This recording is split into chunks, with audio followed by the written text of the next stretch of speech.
You've done the training. In fact, you've done months of it. You're at the start line of your very first 70.3, and last night you did exactly what everyone has told you to do. You demolished a giant bowl of pasta. And maybe you even added some garlic bread just for good measure. And at the time, you felt really good about it. But now it's 7 a.m. and you're feeling really heavy, you're feeling bloated, and a bit like you've swallowed a brick that just won't digest. And then halfway through your bike leg of the race, your legs start feeling heavy and you're wondering where that pasta all went. I'll tell you where it went. Nowhere particularly useful. Because a big bowl of spag bol the night before your race is not carbohydrate loading. In fact, it's not even close. Hi, I'm Taryn. I'm an advanced sports dietitian and triathlon nutrition expert, and I've got to be straight with you. In my 2 decades of experience working with age group triathletes, I've never met one athlete that knows how to carbohydrate load properly. Not one. So today, I'm going to help you fix it once and for all. We're going to dive into the science of carbohydrate loading, what it is, why it's genuinely free speed out on the race course, if you are an endurance athlete, some of the common mistakes that absolutely leave you feeling bloated and heavy, and I can help you with exactly how to do it properly with my complete guide to carbohydrate loading.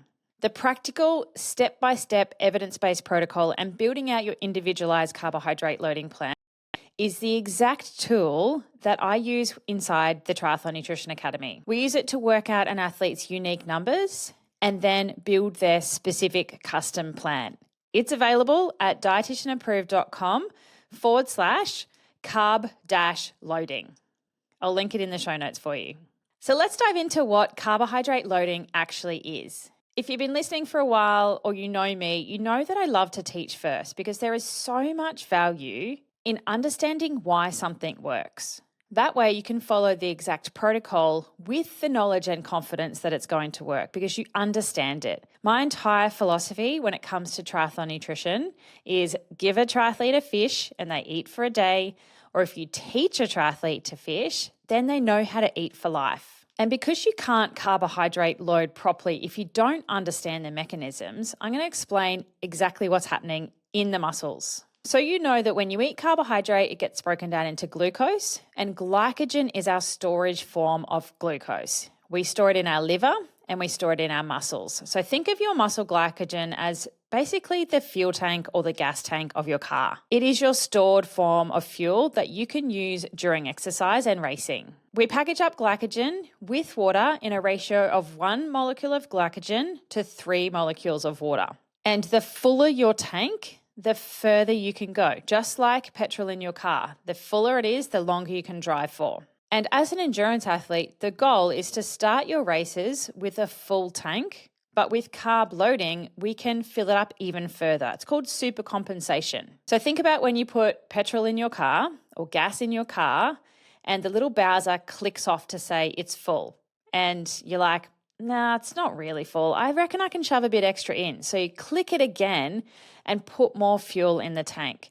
Carb loading is a similar sort of premise. We want to fill our muscle glycogen fuel tank up above normal, or as full as we can possibly get it before we toe the start line. Now, this is a really important principle that a lot of people get wrong, and that is carbohydrate loading doesn't make you faster. So per minute of running or per kilometer on the bike, you're not going faster. What carbohydrate loading does is it delays the onset of fatigue. So it pushes back further in the race or even not happen at all, that point where you run out of fuel and your pace just falls off a cliff or you start walking. So it's definitely pace protection. It is the difference between you continuing on and maybe negative splitting the run, crossing the finish line with a smile, versus your competitors who have hit the wall and are starting to walk, or their pace slows right down in that back half. Now, carb loading is one of those things that's been researched for a long time, like since the 60s. And we know that it's beneficial for events lasting longer than about 90 minutes. So if you race Olympic distance, 70.3, 140.6, or anything even longer than that, you will benefit from carbohydrate loading. And it needs to become a part of your entire race nutrition strategy. You are leaving performance on the table if you're not doing it properly. It is worth about a 1 to 3% performance enhancement. Like, that is literally free speed that you are leaving on the table if you're not doing it properly. That is some of the basic science of carbohydrate loading without going into the last 60 years of research. It is not a nice to have. You need a custom carbohydrate loading plan for yourself. But so many triathletes just suck at it. No offense.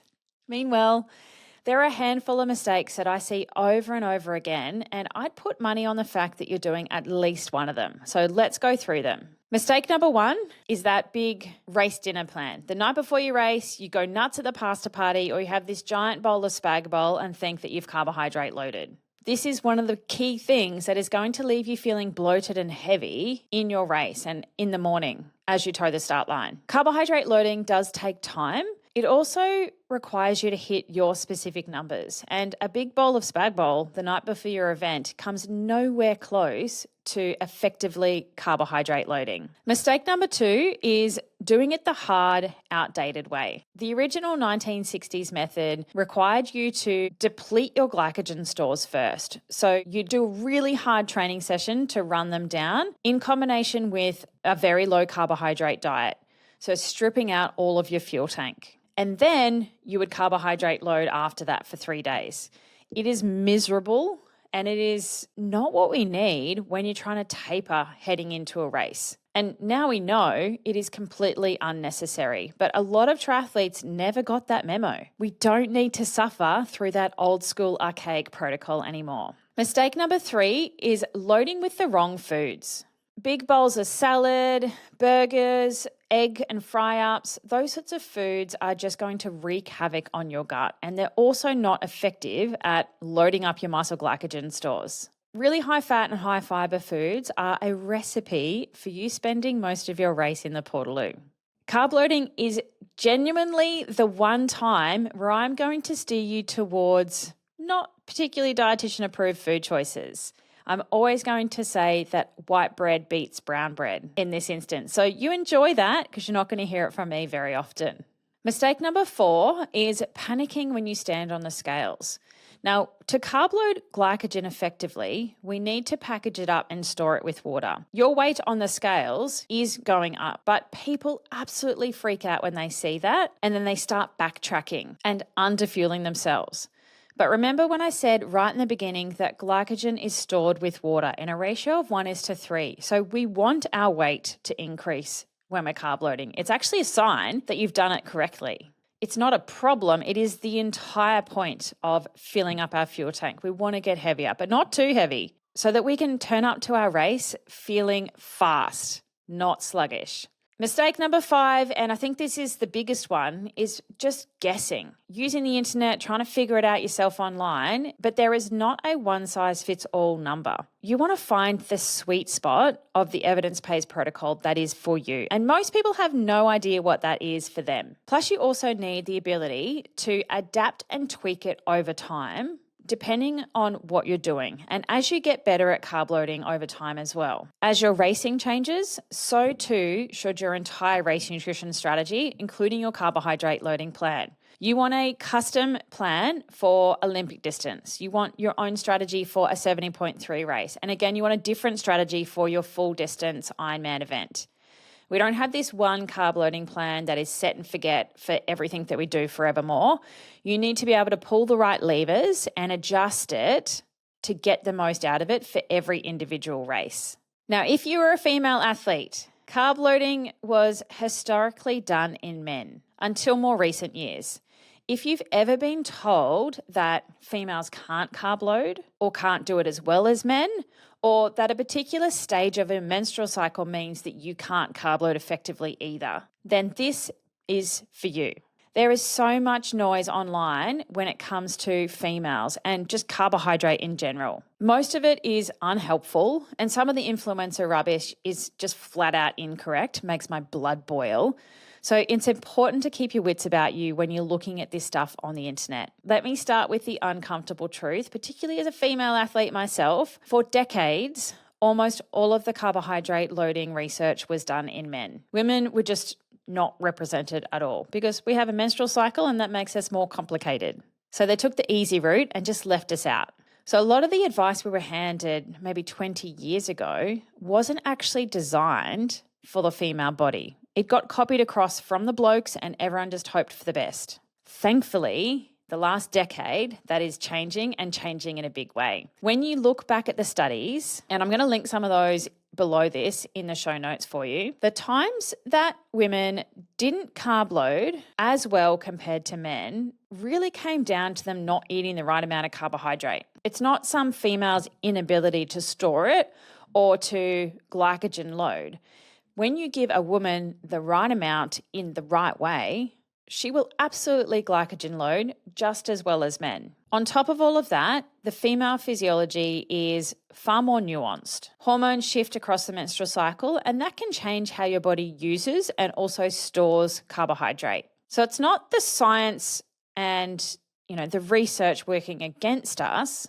It's that the picture is a bit more complex, and the internet is just terrible at that nuance, particularly at an individual level. And I think that is the real issue. The online space is an absolute minefield at the moment. It's only getting worse. Contradictory hot takes, fear around carbohydrates, people who have never met you telling you exactly what to eat. There is so much misinformation and it's confusing, and it's leaving a lot of women carb phobic and underfueled, which is the exact opposite of what we're trying to achieve with carb loading. So no, females are not worse than men at carb loading. You've just been handed advice that wasn't built for you. And the answer is not another one-size-fits-all rule. It's a method that actually accounts for you and your body and your physiology. So here is where I want to point you to the exact fix to build your carbohydrate loading plan. I cannot give you a carbohydrate loading plan on a podcast. Heck, if you emailed me, I still can't give you a carbohydrate loading plan, because it is so individual. And honestly, I will never do that because a generic plan is the exact problem that I'm trying to talk about in this whole episode. In fact, the entire podcast. And I'd be doing you a massive disservice if I was pretending otherwise. But I can give you the exact tool to work it out, the exact method and the exact tool that I use with my athletes inside the Triathlon Nutrition Academy program without doing the Triathlon Nutrition Academy program. I have taken everything that I teach my athletes inside and put it into a complete carb loading masterclass for you, available to the public. It is 3 video lessons, just over an hour all up, and it comes with the exact tool that I use with my athletes, which I've never shared outside the program until now. The lessons walk you through the science, the modern evidence-based protocol, the female-specific stuff that I just talked about. I get specific on the types of foods and, in fact, exact foods and exact brands that you can use to build out your plan, as well as what to avoid, so that you can understand exactly why you're doing it, what to do, and how to do it. And the tool that I'm sharing with you is absolute magic. I actually can't believe that I'm giving this away outside of TNA. You pop in your details, the things that make you uniquely you, and it calculates your specific targets for you. No Googling at 11 p.m. at night, trying to figure it out for yourself, asking ChatGPT to write you a generic plan. It's all laid out there ready for you. Then as you're building your plan with the specific foods, it tallies everything as you go, tells you live whether you're in range or not. It does all of the maths and it takes all of the guesswork away. But you stay completely in control about the foods that you're eating and when. And don't worry, I share exactly what you need to do to make this easy, because that is the whole point. I'm not handing a done-for-you meal plan you don't understand and you can't repeat, or you can't tweak and change if you don't like particular things or things don't work. I'm going to teach you everything I teach my athletes to help you build your own so that you can do it for every single race for the rest of your life. Because remember, if I give a triathlete a fish, they eat for a meal. But if I teach a triathlete how to fish, then they eat forever. So if you're racing longer than 90 minutes, this is for you. Go and grab it at dietitianapproved.com/carb-loading. Build it once, use it forever. So let's bring it home. Number 1, carb loading tops up your muscle glycogen fuel tank so that you delay your fatigue point later into your race. And it is genuinely giving you free speed, a 1 to 3% performance enhancement. It's way cheaper than a new bike or carbon sole shoes, and it's going to help you perform better and consistently better. 2, it is a non-negotiable for anything longer than 90 minutes. It's not a nice to have. It's not an elite only thing. It is for every age group triathlete racing Olympic distance up. That includes marathon runners, cyclists, multi-day events. 3, most triathletes, in fact, the majority of triathletes get it wrong. They cram one big giant pasta dinner the night before they race. They load the wrong foods. They're just guessing numbers. They're not even keeping track of things, and they have no idea how to do it properly. They've pulled something off the internet and they're still winging it. Number 4, if you are a female athlete, in the past you've been handed advice that wasn't built for you. It's not your fault, but we know how to fix it. And 5, doing this properly is highly individual. You cannot copy your carb loading plan from your training buddy or your coach, or someone's given you a generic plan on the internet, which is exactly why you want the exact method and the tool to make it so easy, not just a generic rule of thumb. So if you want to stop guessing and actually own this for every single race that you do from here on, go and take the Carb Loading Masterclass. Build it once using my tool and use it forever, no matter what the distance is that you're racing. Go on, do it now. Thank you for joining me on the Triathlon Nutrition Academy podcast. If you have any questions or you want to share with me anything that you've learned, send me a DM on Insta or Facebook at dietitian.approved. And I look forward to hearing about you getting those 3% performance gains and smashing the 4th leg. Nutrition!